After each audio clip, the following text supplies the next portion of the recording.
Welcome back, and thank you for joining me on Mr. Jim's Adventures. Last time, we followed Sebastian Snow as he arrived aboard the Sable Hawk and found himself caught in events larger than he realizes. Today, we see the story through two very different sets of eyes.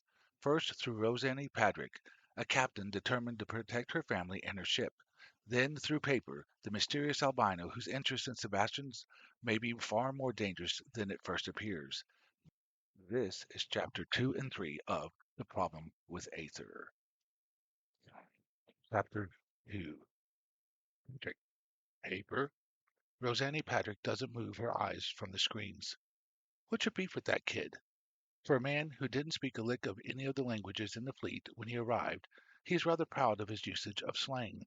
We have more important fish to fry. I still have a ship to run and a family to protect. That boy has no business on this ship. She finally glances up, her face twisted with anger and loathing.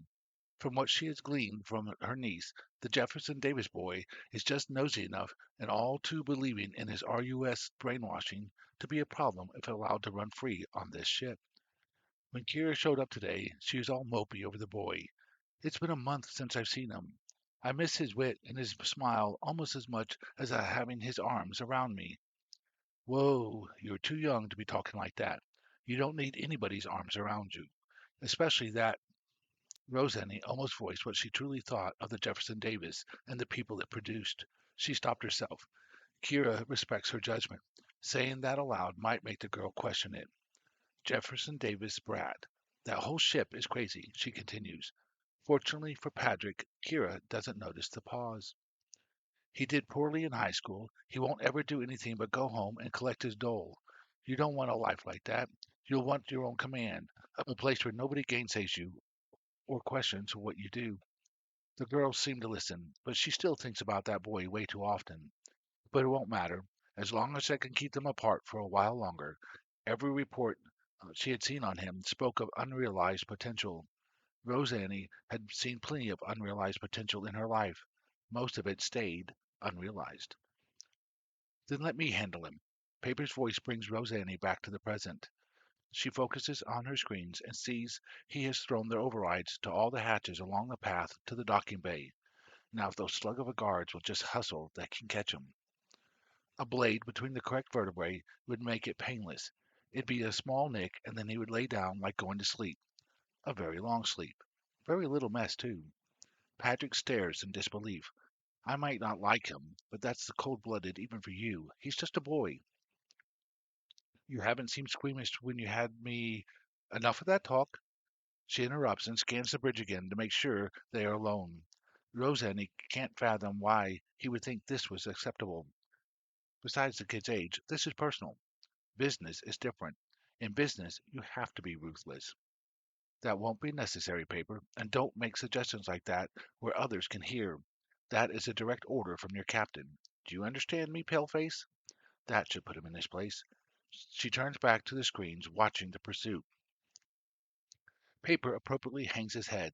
It's strange that somebody as cold-blooded as the albino could be so thin-skinned.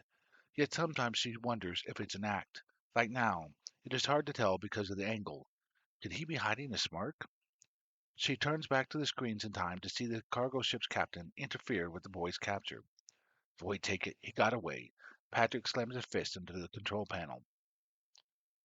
Well, now that that little distraction is over, the captains have asked for a meeting. They want to know how the plans are going. You know, if we don't show them what we have come up with soon, they will turn elsewhere.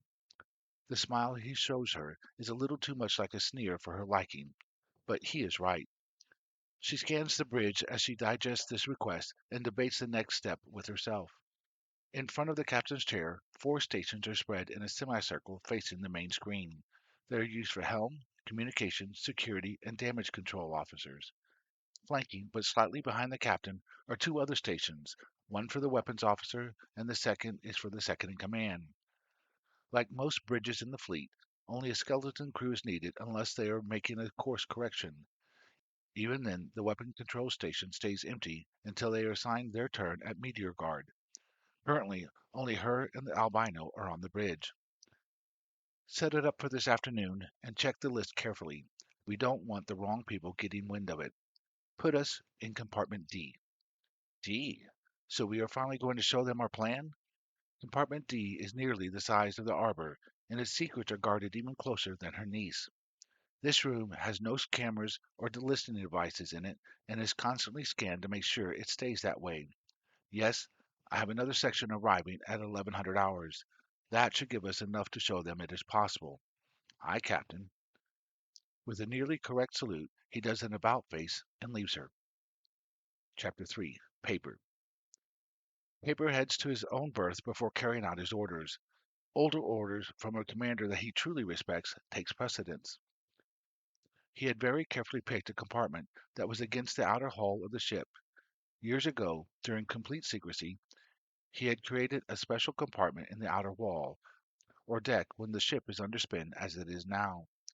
It had taken a few hours in a pressurized suit to complete the work because he had to breach the hull to install his equipment. The compartment is equipped with a type of technology these people don't even know is possible. One of the anomalies of these people is their science. The high-tech equipment Paper brought with him should run circles around their stuff. His gear is the best the galaxy could produce. Yet it is so different that the two forms of technology barely register each other and cannot function together. A simple data chip is unreadable by their tech. A full-blown computer is beyond anything the Earthers had thought of.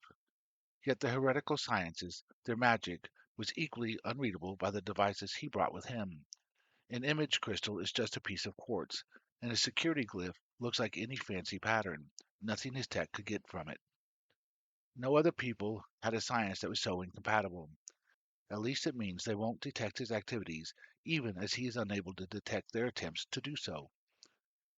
Paper uses one of these devices to unlock his door as he approaches. Once through, he removes the contacts that hide the silver of his iris from these all too colorful people. Claiming to be an albino has prevented him from having to use makeup to darken his skin, and the contacts hide his eye coloration. Though after a prolonged use, they begin to irritate. Once again, he is confused by Rosany's attitudes. Compared to Paper's homeworld, everybody on board is dark-skinned. Even the bigoted captain would be considered a throwback, for his people had, of necessity, evolved to be free of all color with the exception of the pale silver of their irises. Every generation has a few throwbacks who are born with color, some even darker than the Snow Boy. Those who could not be cured were removed from society. Their alternative would have condemned them to a lifetime of suffering beneath the homeworld sun. Using another advanced tool, he scans the compartment for bugs. Then he does a thorough search for glyphs. While he can't determine what a glyph does, he can see the physical part of it, the smudged pattern, the carved wood, or even a sculpted design in clay. Long ago he discovered that their equipment is highly capable, even though he can't detect their equipment or even figure out how some of it works. As soon as he is sure he's not being spied on, he removes a keypad from the compartment and begins to type. Master, the engine is nearly built. Within the year, I'll be able to study it. I will send the specs and a synopsis of its operation. The other task is beginning. By the time the engine operations are understood, the fleet will be demoralized and ripe for reaping. Signed, Slaughter. When he hits send, a small capsule is expelled from the hull. It maneuvers to a safe distance from the vessel and appears to disappear as it leaves Newtonian space. Even if the message is discovered and intercepted, Paper is sure there's no way it could be traced back to him. While their science can do many things, the incompatibility between their science and his guarantees they wouldn't be able to read it. Even if they could, the language is foreign to them, and nobody here knows his real name. Thank you for joining me for chapters 2 and 3 of The Problem with Aether. Next time, Sebastian arrives at the school he mentioned earlier. What should be a straightforward step toward his future quickly turns into something else when he notices that something isn't quite right. Until then, this is Mr. Jim. Thank you for listening, and I'll see you on our next adventure.